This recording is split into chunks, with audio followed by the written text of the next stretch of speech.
Hello, everyone. You're listening to After Hours. I'm Felix. I'm Mihir. And I'm Jill Avery, Senior Lecturer at Harvard Business School in Marketing. Wonderful to have you, Jill. Thanks so much. Glad to be here. So, Jill, I understand you just came back from Brazil? I did. I was visiting a company for a new case study down in Rio de Janeiro. The case is about a company called Farm Rio, which is a fashion brand originated in Brazil, but recently launched into the U.S. and moving quickly into Europe. That sounds absolutely marvelous. And the case is, of course, close to your research, close to the topics that you're interested in. What would you like us to talk about today? Today, I'd love to talk about two topics. One is the topic of brand valuation, and the second is topics related to personal branding. How do we apply everything we know about branding and brand management to the brand of us or my personal brand? Oh. You know what's great about these topics is we haven't done a bunch on marketing, Felix. Yeah, and I feel like this true. is like a real big embrace of marketing. So both on brand valuation, which of course, Jill, I love because it's got a finance angle. Of course. Finance is peeking through. I know. I'm looking forward to hearing your thoughts on that. But then also personal branding. That sounds great. Wonderful. Let's do it.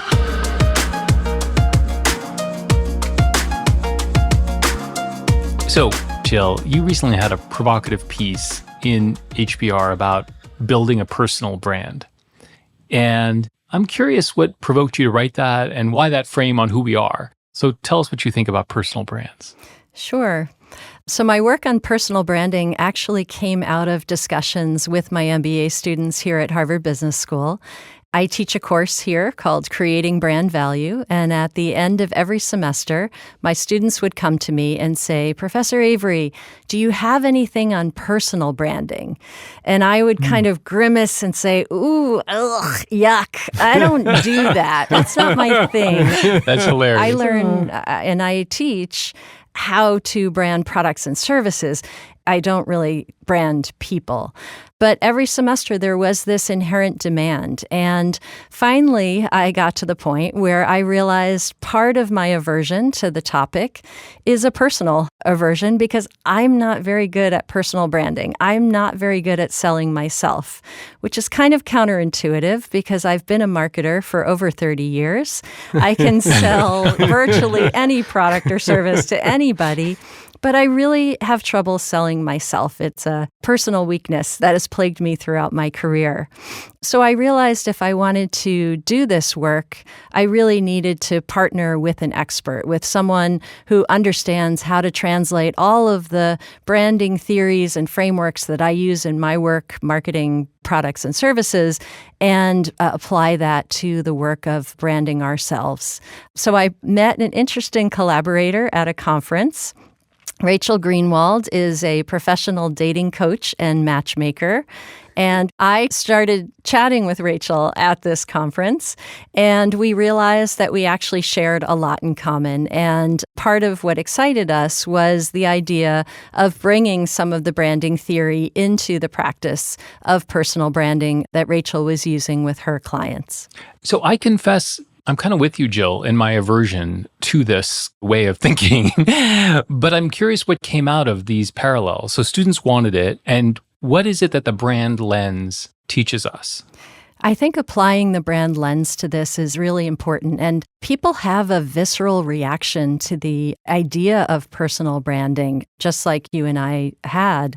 I think it's a matter of rebranding the concept. So if I said to you, let's talk about how you can manage your reputation moving forward, you would be totally fine with that.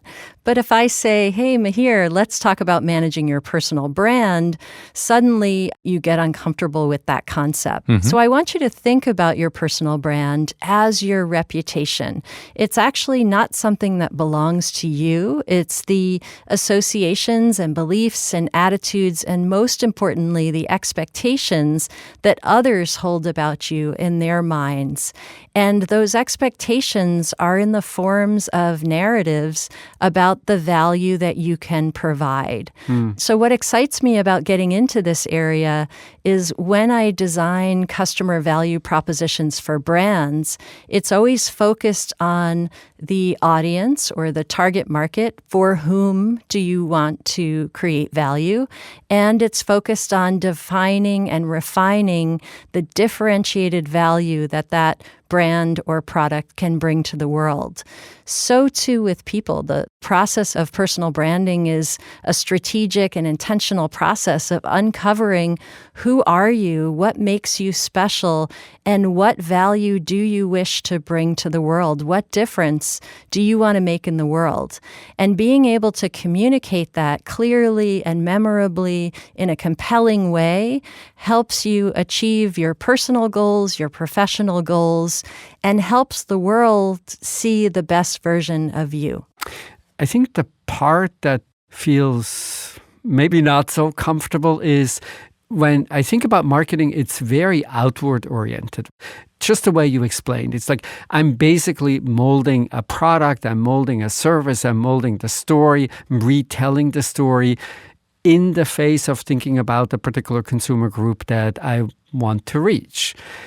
Applying this logic to a person feels somehow not quite right, because to a first approximation, I am who I am. And I don't have much of an intention of saying, oh, I would be much more popular if I smiled more often, or I would be much more popular if I had, I don't know, a better sense of humor.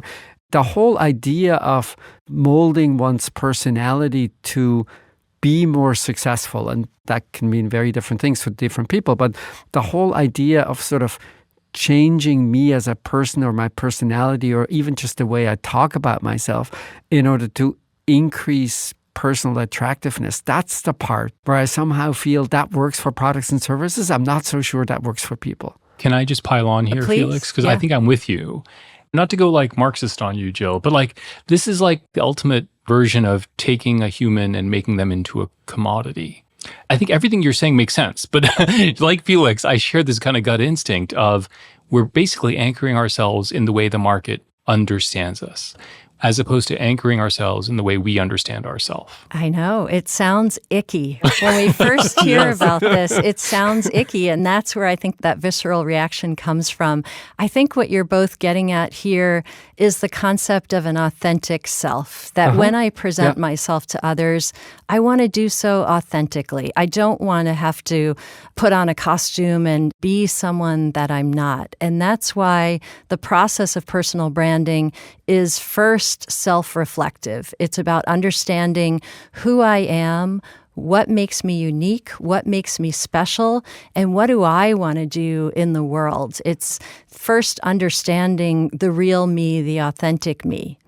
And then it's thinking about how do I get other people to understand that real me? How do I get other people to see my unique value? So the second part of the process is thinking about who I am and thinking about how I enact that authentic me in all of my interpersonal interactions with people. And so personal branding is not about being inauthentic. It's actually about leaning into the real authentic you and celebrating everything that makes you unique.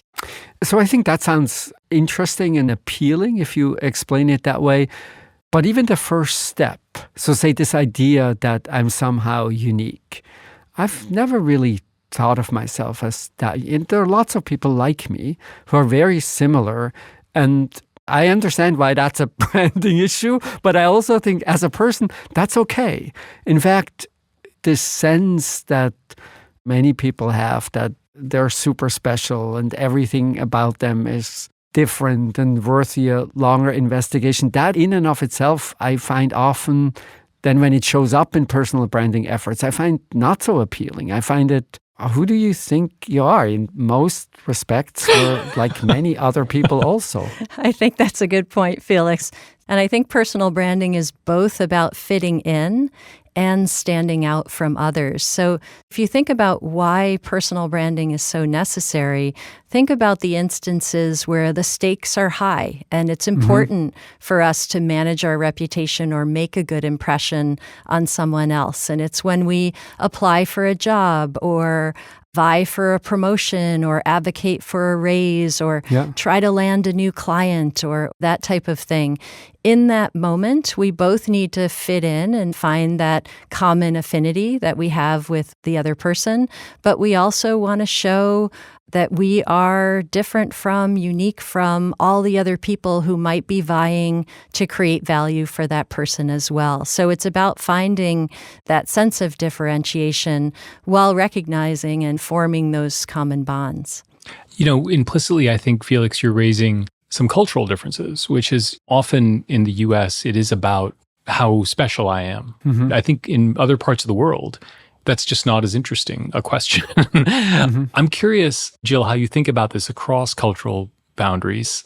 Yeah, I mean, we each have been socialized in a certain culture that says whether or not it feels acceptable to self-promote, to talk about what makes me me and what kind of value I want to offer to the world. So some of us are going to be more comfortable, more natural at projecting and enacting a personal brand, and others of us are going to try to avoid it or feel less confident or more tentative about doing this work.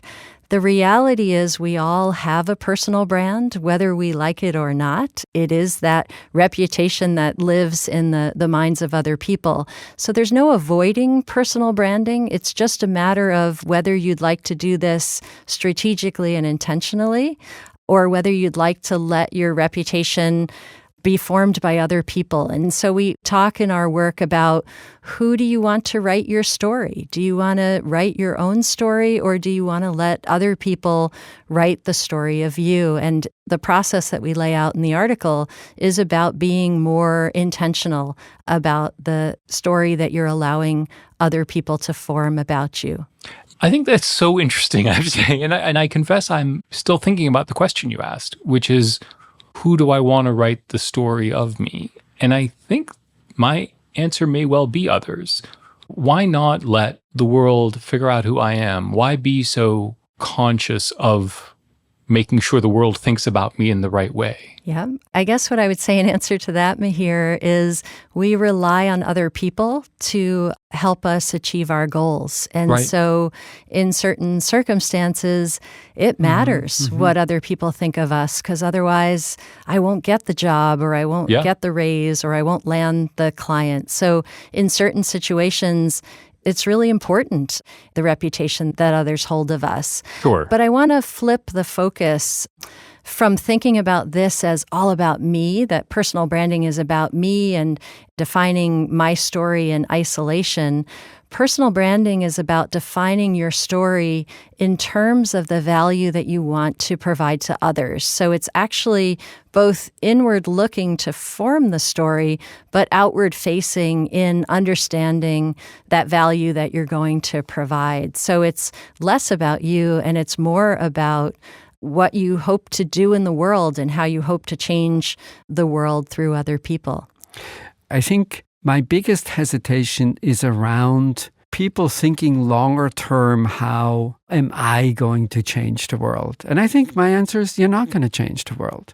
In the end, very few people have long-lasting impact on the way things work. And I think leading a happy life without resorting to notions of, oh my God, what I do is so critically important, that somehow seems to be something that I, at least personally, aspire to. How good was my day? How good was my week? Doesn't really depend on an answer to a question, how did I change the world this week? Because I think the honest answer is most weeks I don't. In the grand scheme of things, it just most often does not really matter all that much what I do. And living a good life and feeling good about what you do and how you're engaged in the presence of knowing that it's not all that important, that to me is actually something that I find very appealing if I can pull it off. I think, Felix, you change the world every moment that you live in it. And I think that's what personal branding is all about. It's understanding the value that you want to bring to the important people in your life, the value that you want to bring in the little piece of the world that's important to you. Think about it as helping you realize your personal purpose. And so it is changing the world. It may not be changing the world for everyone in the world at once, or solving climate change or some big aspiration like that. But I think through all of our interpersonal interactions, we change other people. We affect their lives. We achieve hopefully one little step towards our personal purpose in everything that we do. The questions we're talking about are very deep questions that humanity has struggled with for millennia. What strikes me about it is this is really just a business frame on that problem. We've always struggled with meaning. Many of us use religion for that. People use arts for that. People use all kinds of things for that. What's striking to me is just that business is so powerful today that it has become a frame on meaning. And that's why the students are coming to you with this. So the question is old, but the frame is new. And the question, I guess, for me is, what does the frame get us that's different? And also, what does it tell us that we're using the frame? And for me, that latter question is the hardest question, because it feels like the penetration of commercial instincts into personal identity. And that's what worries me about this.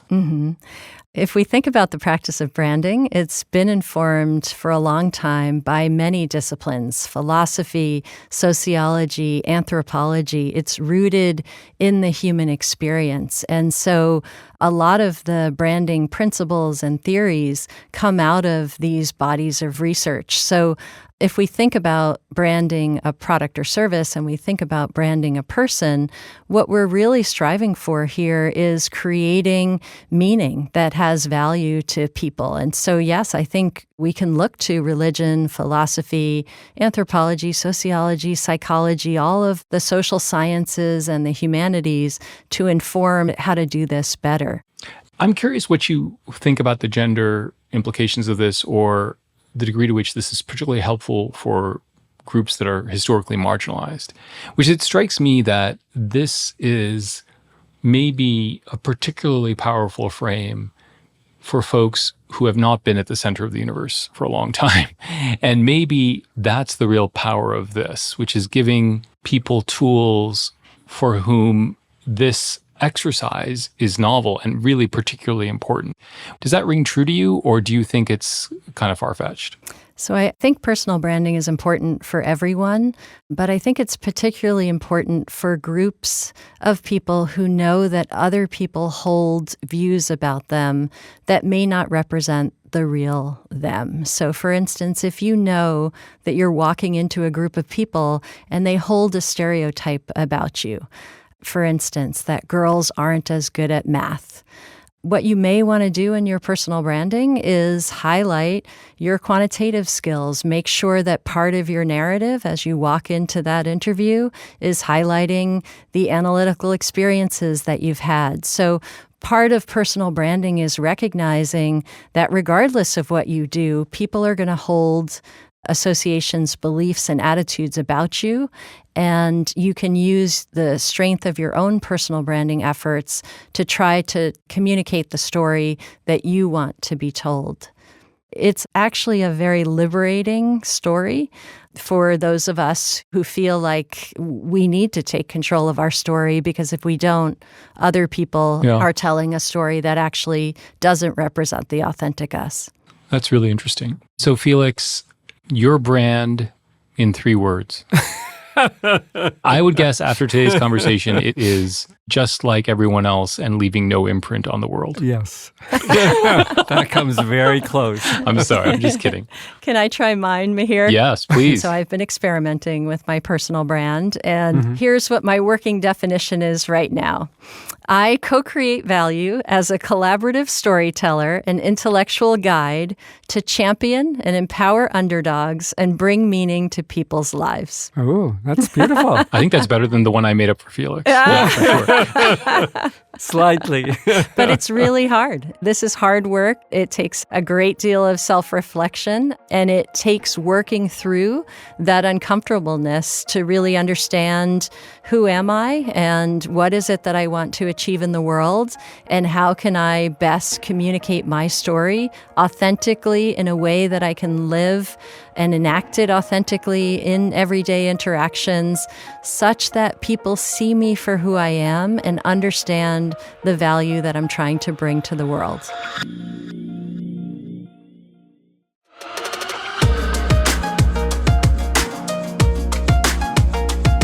So Jill, brand valuation, what's on your mind? So this is a topic that I teach here in my MBA course on creating brand value. And it's a really important topic because in the course, we discuss brands as assets, intangible assets that contribute to the financial future of a firm. The challenge with viewing brands as assets, though, is it's very hard to understand the value of that asset. We make continual investments in this asset through the form of marketing expenditures, but we haven't had a good way or a reliable way to measure the impact of those investments on building the intangible asset value of the brand. And Jill, what do you think separates the problem with brands from the general problem? If you went to HR, people don't realize how valuable are secret sauces with employees. Or if you went to production, people would be like, we have all these great ways of doing work and they never get valued by the market, or they never get valued generally. What's the specific problem, do you think, with brands?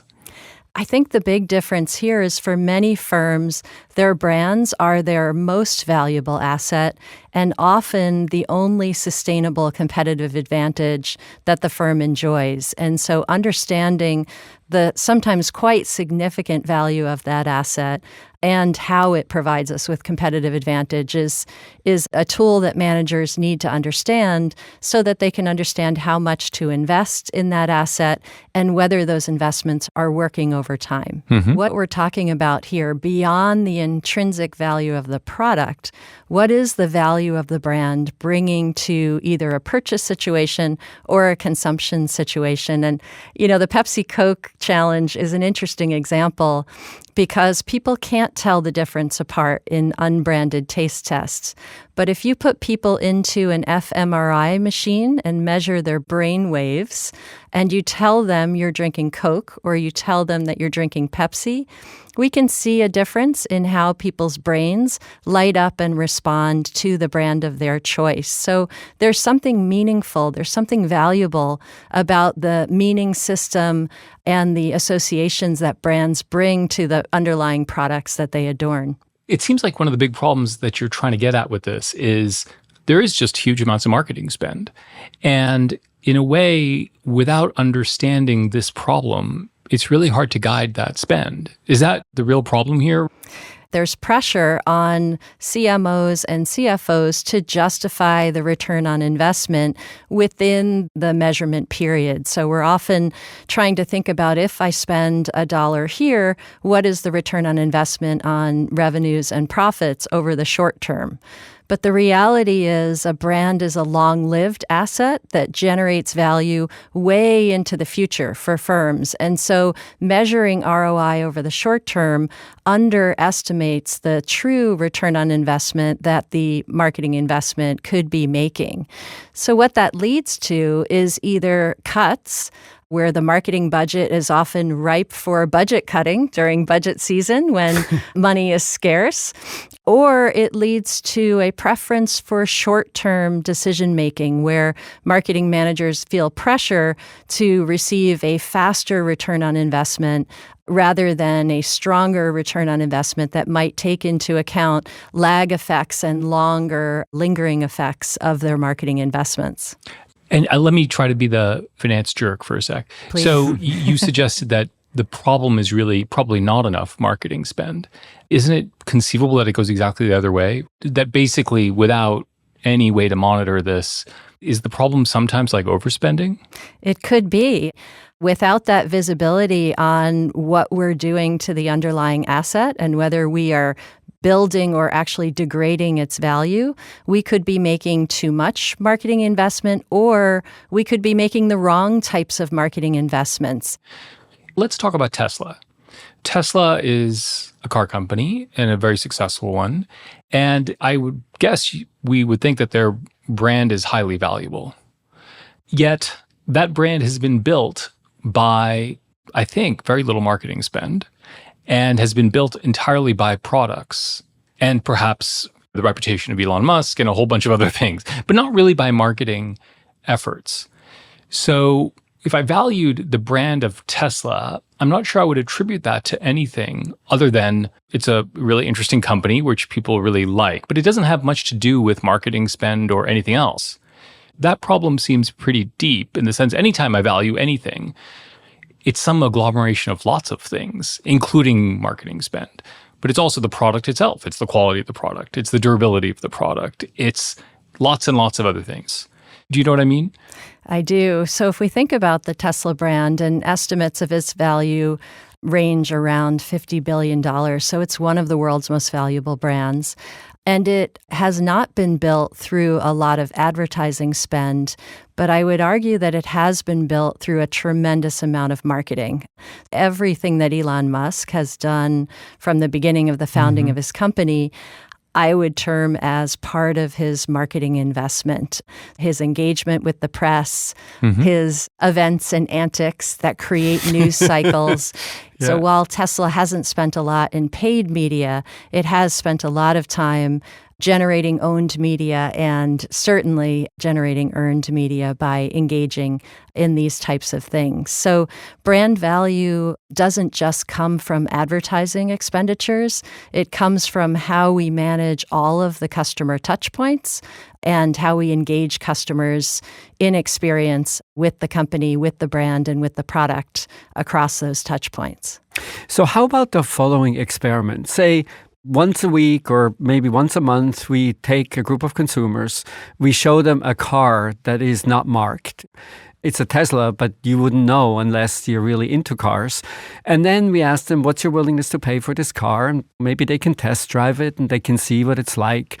And then we do the same with the same group of people or a different group of people, but now we have the Tesla logo on the car. And we measure essentially what's the difference in willingness to pay. And that difference, I think, is a function of how much did we spend on marketing last week, 2 months ago, 5 years ago. And why isn't that kind of measurement a pretty reliable metric for how much the brand contributes to valuations over and above what's fabulous about the car in the first place? On the Tesla example, the price premium is very real. And in fact, it's not just your willingness to pay for the product that's important to understand, but it's how the brand actually changes your consumption experience. And this is where consumer research can be helpful in understanding what brands do to us. So several years ago, consumer researchers ran a study with the Porsche brand, and they asked men to drive 2 cars. They were both Porsches, but one was branded as a Porsche and one was left unbranded. And they measured all kinds of things, including willingness to pay, but also some physiological measures like your level of testosterone and the level of cortisol, your stress hormone that you experienced when you were driving the car. When participants were told that the car was a Porsche, their levels of testosterone actually increased. And so brands not only work on us cognitively to increase that willingness to pay, but can actually increase satisfaction with the product and the total product experience, which can lead not only to a price premium, but also a brand loyalty effect, which would not be captured in that calculation. So when people talk about the price premium methodology, I think it leaves some of the aspects of brand valuation on the table. It doesn't take into account reducing the variability of future cash flows that comes from a loyalty effect. And it also doesn't take into account any of the cost savings or expense savings that strong brands bring to the table. So yes, we can capture the revenue effect of a strong brand through that Tesla example, but we're leaving other important parts of brand valuation left unmeasured. I'm curious, Jill, on a slightly related topic, which is previously on this podcast, we've talked a little bit about India and China and companies trying to create global brands. And you've also thought a lot about that problem as well. Do you think they've been as successful as they could be in building global brands? What could they be doing differently? And is building a global brand today something that's substantially harder than it was, let's just say, 30 years ago? So when I think about global branding, I actually think there's some forces that are working in favor of global brands. The world itself is globalizing. Media is global. Consumers are consuming media across country lines. So those country and even cultural lines that used to define a market are permeable now. People are either physically or metaphysically traveling across those lines. I think the big challenge in global branding is finding the stories and the meaning structure that are going to have cultural resonance across country or cultural lines. And I think for some categories, it's easy to find those meta-narratives that really touch the soul of people regardless of what culture they're in. In other categories, and I'll use food and beverage as a great example, food and beverage is so culturally situated, and there's so many cultural norms and practices, differences in tastes for that. Food is so close to who we are and how we grew up. And so you see less global brands in food categories than you might in categories like technology or personal care, where the functional meanings and the stories you can tell about functional value tend to resonate across cultural lines. I confess I'm thinking back to that old saw, Jill, which I'm sure you know, which is I spend $100 on marketing and half of it works and half of it doesn't, but I never know which half it is. Yes. And I would have thought in many ways that over the last 50 years, given the nature of advertising and how it's changed and our ability to target and our ability to do so many things better, it still kind of seems like it's true though. Like that this incredible part of the capitalistic endeavor, which we still really, really struggle in quantifying. And as good as we've gotten on a lot of things in marketing and advertising, reaching per se the person I want to reach, as an example, we're still left with these fundamental ambiguities about whether it pays off, which is kind of remarkable. It is remarkable. And I think marketing return on investment has come a long way. There's certain types of marketing that we can easily and with confidence attribute directly to a purchase. And the rise of digital marketing and e-commerce has tightened that causal chain of attribution. Absolutely. But if you think about what marketing is designed to do, it's designed to change consumers' purchase and use behaviors. And so what we're looking for when we measure return on investment is these pre-behavioral metrics, these perceptual metrics that we call brand health metrics that tell us, did the investment actually change the way consumers think about the brand?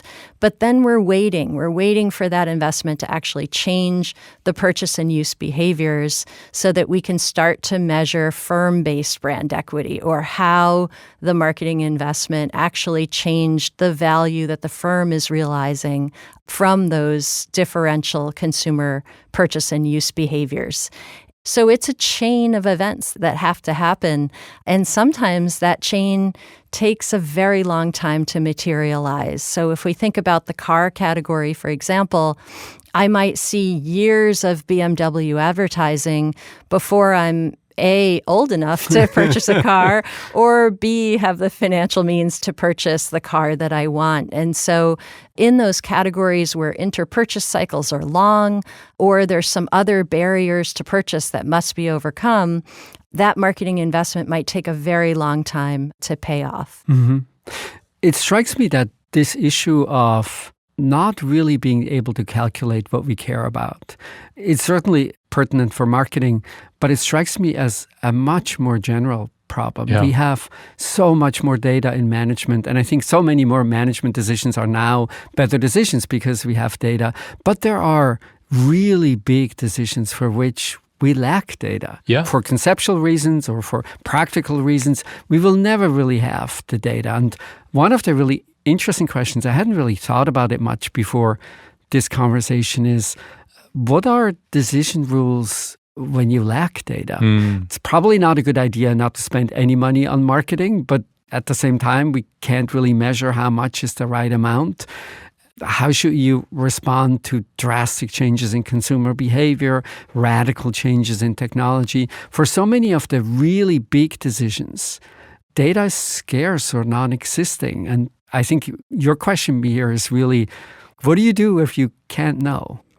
I think this is why I always talk about marketing as both a science and an art, because we do have tons of data informing our marketing decisions, and that's the beauty of the age that we're living in. But sometimes that data doesn't predict the future with great accuracy. So, for example, we have years and years of daily, hourly purchase data in the fashion industry.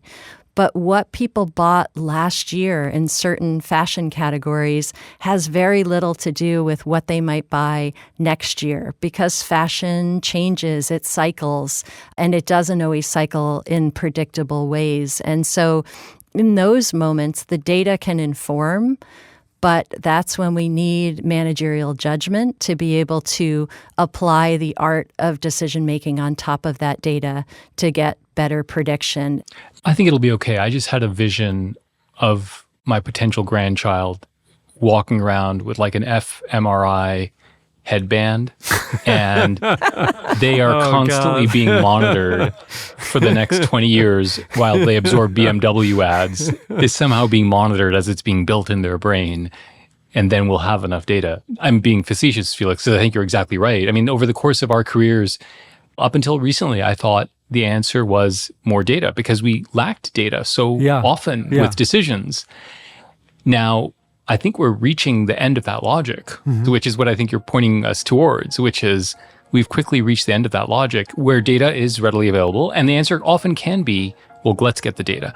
But it's all these more interesting questions where we actually need judgment, to use your language, Jill. Yeah. At least until we're strapping on fMRIs on my grandchildren.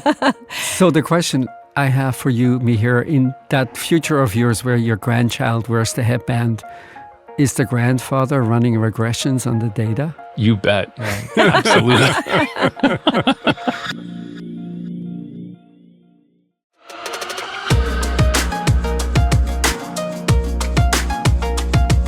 Okay, Felix, recommendation. What do you got? I have a book this week. It's by Damon Galgut, and it's called The Promise. It takes place in South Africa towards the end of apartheid and then the first couple of years after. And it tells the story of a family, complicated relationships. And one reason why I recommend it is I can't really remember having read a book where so quickly you have such a fabulous sense of who these people are. Language does it, the imagery does it. It's probably many little things. But even after reading just a couple of pages, I thought, oh my God, I sort of know who this person is. And I have a sense of what happens to this person and how it can impact them. And so it was really a remarkable reading experience that I hope I can share with everyone. That sounds great. And sounds like great personal branding. Maybe. Who knows? This is your second straight South Africa recommendation. So I can tell this trip had a big impact. That's fantastic. Jill, what do you have? I also have a book that I would love to recommend. It's a book that came out in 2021, and it's entitled Clara and the Sun. And it's by one of my favorite authors, Kazuo Ishiguro.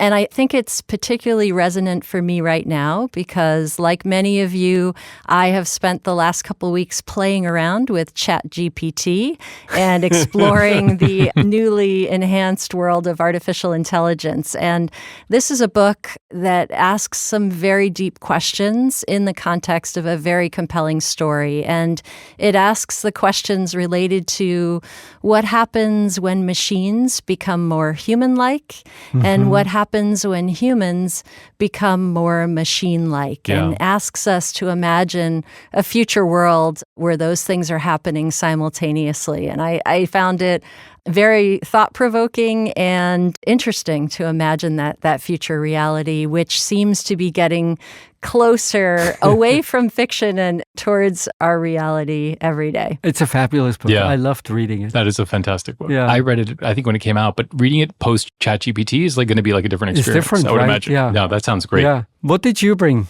me here? So we are 3 for 3 on books. Ooh, and a little okay. bit on point of our topic of conversation, which is Hua-Su is a writer and he has a memoir that came out. So a little bit on the personal branding thing, I guess. And it's called Stay True. And it's just a brilliant memoir. I don't think I've actually ever read a memoir. I've kind of always hated the idea of the genre, but he just does it so spectacularly well. And it paints a portrait of 1990s Berkeley when he was in college. And anybody who went to college roughly around that time will find it really wonderful. And then he loses somebody in a fairly dramatic way. And it's about that period of time. And so it's just a wonderful memoir. He also has written a recent piece about J. Crew, Jill, which is about the brand of J. Crew.